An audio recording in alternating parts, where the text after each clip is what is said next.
Hello again, everyone, and welcome back to Reddit Aliens. I'm John, and as always, thank you so much for being here. A good topic? Let's do it.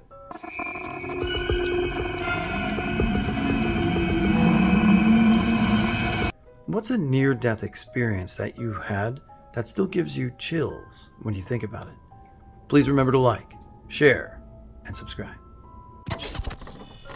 Not crazy, just lucky. I was riding my brand new bike on Christmas Day, probably about 10 years old. I came flying out of the cul-de-sac and didn't look before I did, and the car missed me by inches. I didn't even realize it, but I remember looking back and my dad was white as a ghost, and the guy driving the car was visibly shaken while talking to my dad. It took me a long time to realize how close I came that day. Oh, and it was also my dad's birthday, so that would have really sucked. When I was about 10, my mom and I were driving home from the mall. It was already dark out, and our car died on the highway. My mom was able to maneuver the car and pull off in a pretty desolate area, almost out of view of passing cars. Cell phones were pretty new at the time, and luckily my mom had taken my dad's Nokia with her. She called my dad at home, and he said he'd be out there in 30 minutes. As a 10-year-old, that was an eternity, and I begged my mom to let me play Snake on the phone. It died within 5 minutes of me playing. I remember at some point having headlights come on and thinking it was my dad. This strange man came up to my mom's window and started offering to help. I'll never forget his face. He had the craziest smiles and eyes that scared me. My mom started telling him my husband was already coming. He started walking away, stopped for a few seconds, and came back to the window. He told my mom, "Actually, it was your husband that called me to help." I was terrified, but seeing how scared my mom was made me start to cry. He went back to his car and started pulling away right when my dad got there. I have no idea what would have happened to us if my mom hadn't taken that shitty Nokia with her. I was at a family reunion and the whole family rented out a cabin on a lake. Out on the dock with my two siblings and several cousins, one cousin and my older brother hopped onto the two-person paddle boat. That's when all of us decided to climb on. Brother and cousin were pumping away at the pedals, but the overloaded boat wasn't moving. Eventually, water started overtaking the small boat, and people started bailing back onto the dock. I missed the dock and fell into the lake. I plunged under the water, and when I tried to swim up, my head hit the furiously rotating paddles under the boat. I saw stars, and the hit knocked me to the lake bottom. I quickly recovered and swam back up, straight into the paddles again. The second hit knocked me sideways, and an uncle dragged me back onto the dock. That's when he discovered I was covered head to toe in leeches. He was quite giddy about that. He ran to a nearby fire and used the stick he had sharpened for marshmallows, shoved it into the fire, and used the hot pointed stick to remove the leeches. I was on my way to work, a typical morning commute. There was some traffic, not a crazy amount, but enough to make me say, let's roll the dice and try to alternate way and see if it's any faster. I'd say in the 2 years I'd been commuting, I had taken this way maybe one other time. Next thing I know, there's a cop at my window telling me to pull over. I had a seizure while driving. Other drivers saw and called 911, and they also created a sort of barricade around my vehicle so I wouldn't crash. I have no idea how I didn't. I often wonder what would have happened to me had I gone my regular route. I'm now in my 60s. When I was a young teen, a friend of mine and I were supposed to attend a sleepover party. Another friend was meeting us there, so 4 girls all together, along with our friend's mom, dad, and siblings. I got into an argument with my mom at the last minute and was grounded. The friend I was going to walk to the sleepover with was told she could not go if I wasn't going because her parents did not want her to walk alone. We were both angry and upset that my mom was causing us to miss the sleepover. The next day, we found out that a family acquaintance murdered everyone in the home except for the mom, who was badly injured but able to escape. I have had several incidents where I was saved from great bodily harm or death by seemingly random events. I was not really sure if the potential outcome of this situation would have resulted in my death, but it scared me nonetheless. When I was 16, I broke up with an abusive boyfriend. He called me on repeat and left voicemails and messages saying he would kill himself if I didn't take him back. When I got to school, I went to the office and called the police. For some incredibly stupid reason, my naivete got the better of me, and I agreed to meet with the ex later that evening in a secluded area. He forced me into his car, locked the door, and held me down. All the while he was screaming, crying, and begging me to take him back. I just kept calmly repeating, "You're hurting me, please let go," over and over. He got so frustrated that he eventually released me. I unlocked the door, bolted to my truck, and sped home. He continued to stalk me, harass my friends, and so on for years afterward. I still have him blocked on everything, and I continue to hide any specifics about my location to this day. My mom was driving with me and my sister in the car one night on the freeway, and all the cars going in the opposite direction of us flashing their high beams. I remember my mom saying, "I know my lights are on," but she checked anyway, and ended up turning on her lights.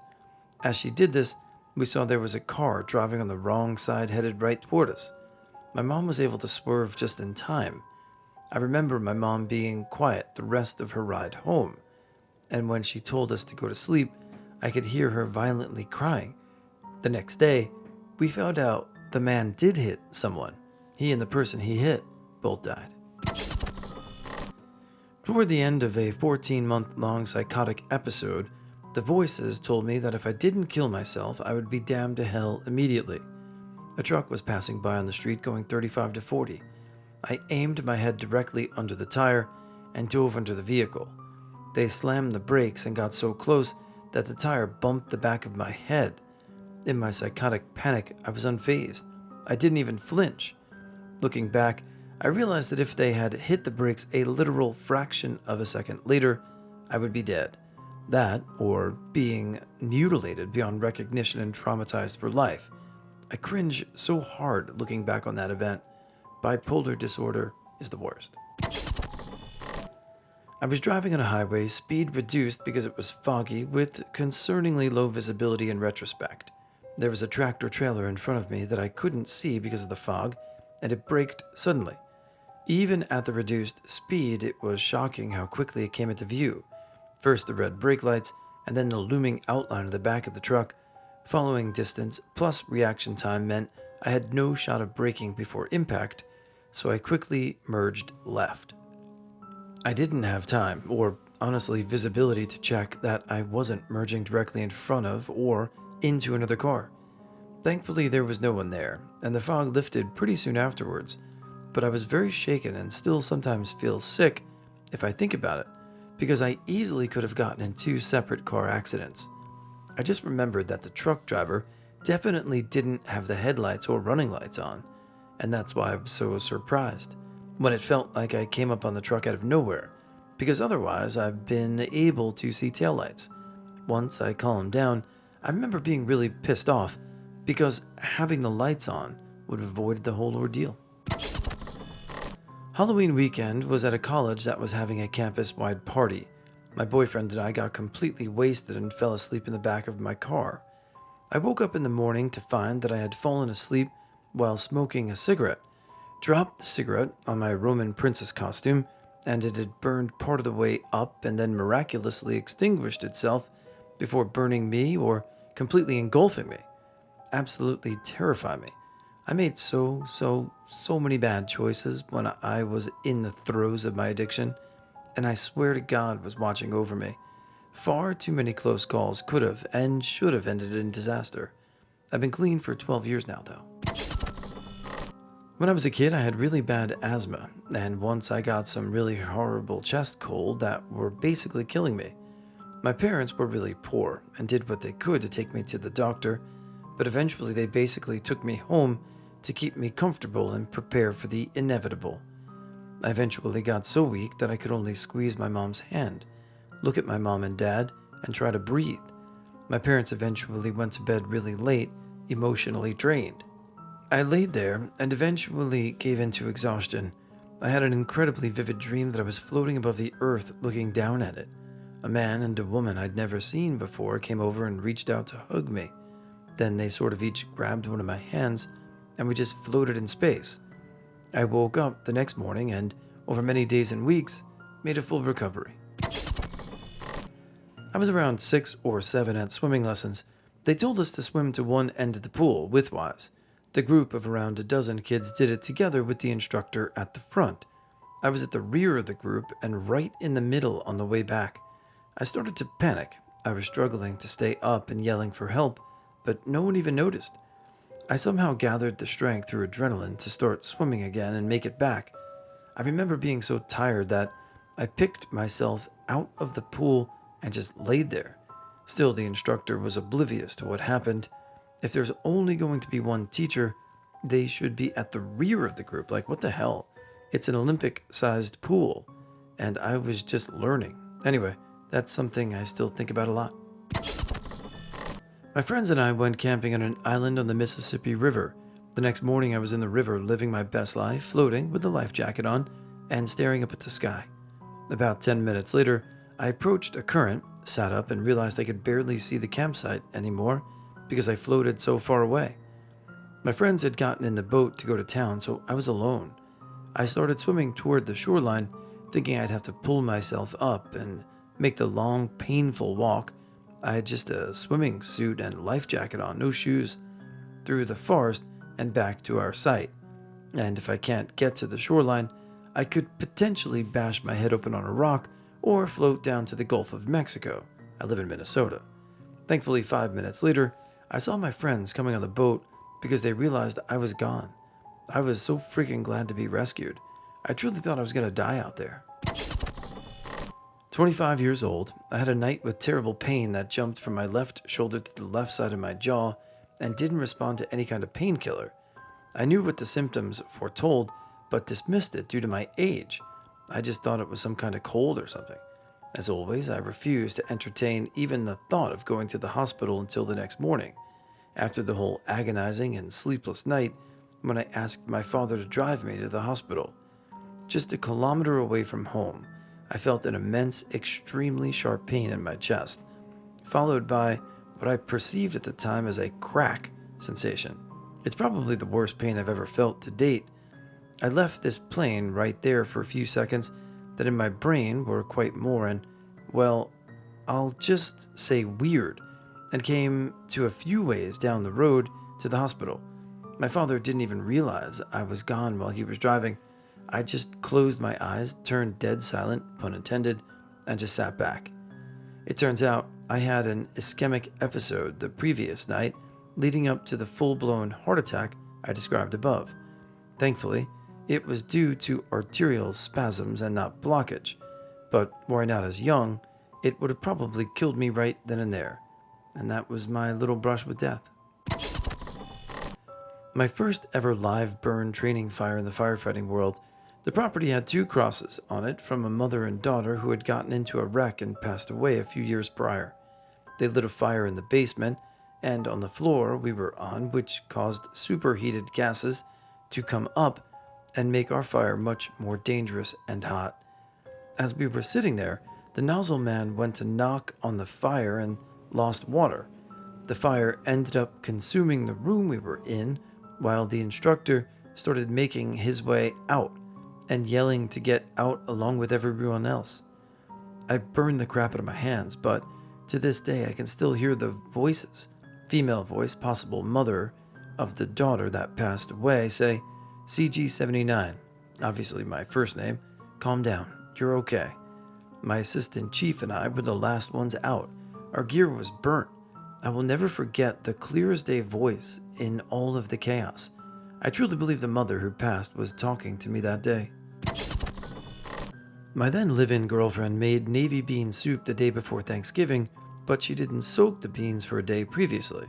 I had a second helping, and I believe the starchiness of the beans hit my stomach acid and pretty much turned into a rock when it passed into the colon, blocking the exit from the stomach.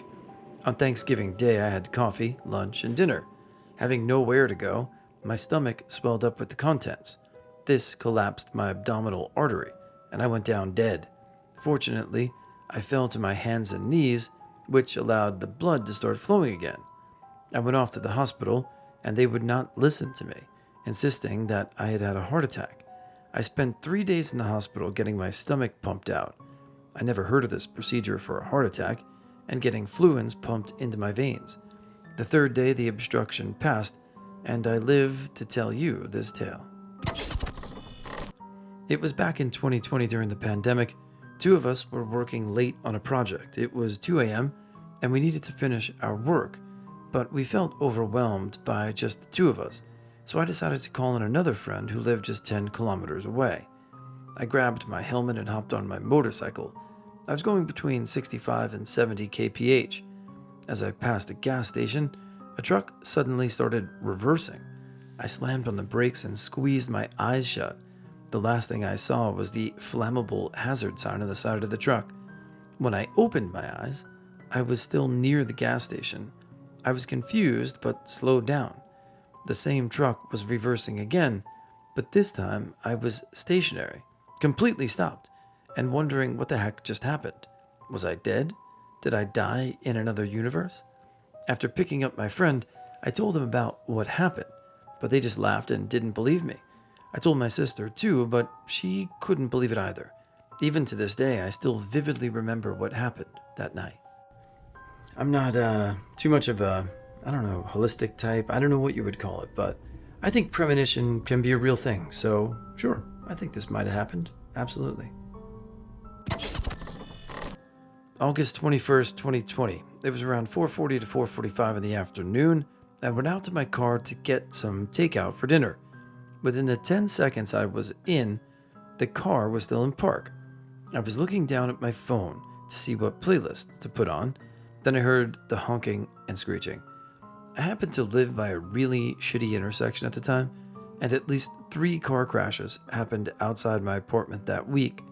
So today, someone thought they could make their turn while some asshole was doing 70 in a 45 and hit the car that missed their timing on the turn.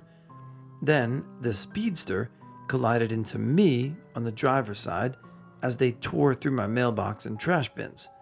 If I were outside of my car a few seconds later, I would easily have been a fatality.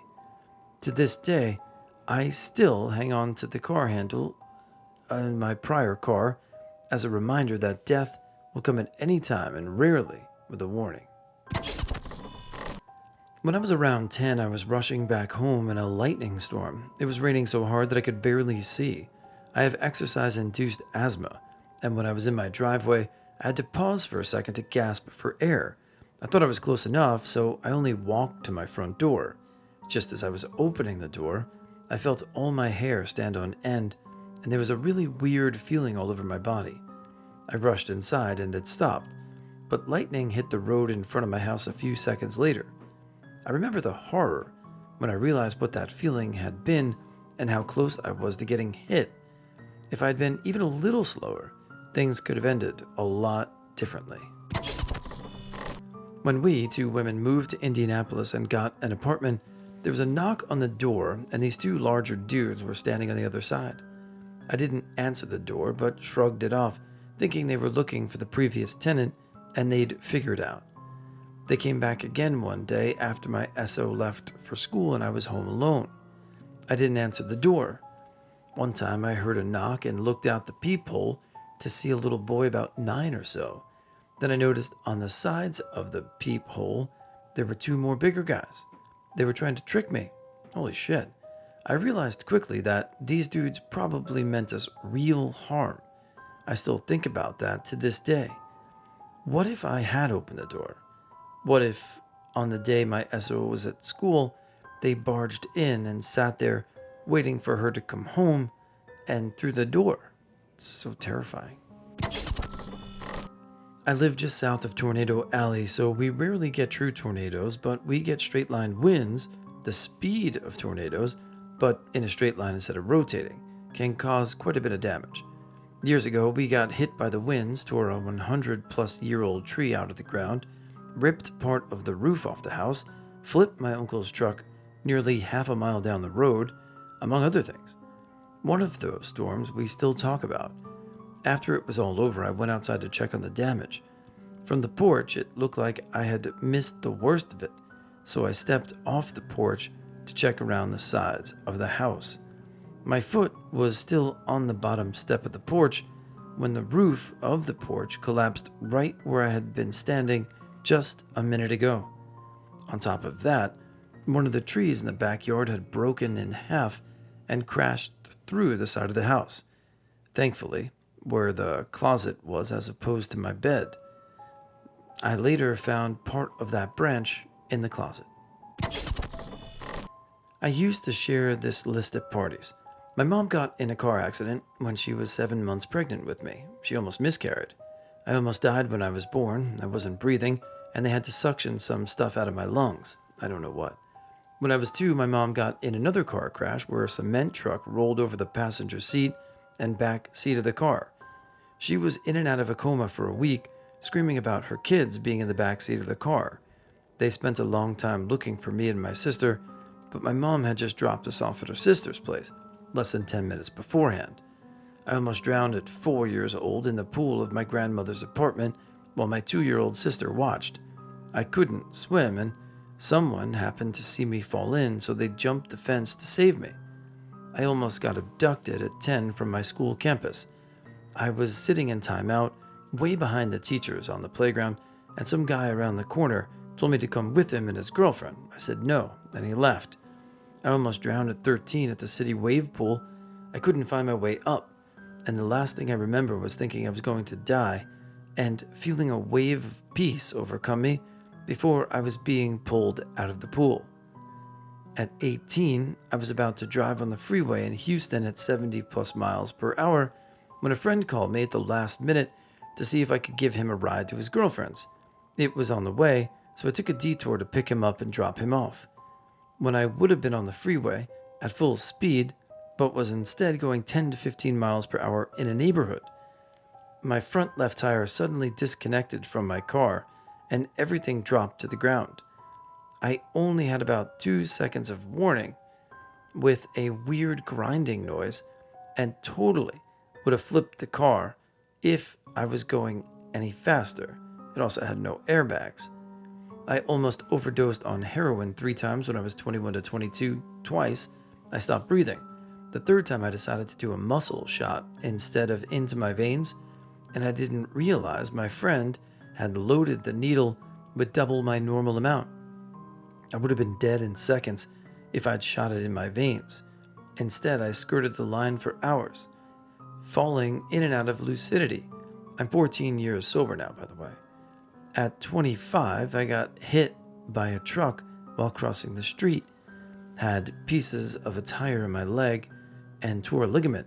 Bonus, twice I left an area about 2 minutes before there was a shooting, and one time I had a bad reaction to a medication where I felt a sense of doom I can't fully describe over me, and then started vomiting blood.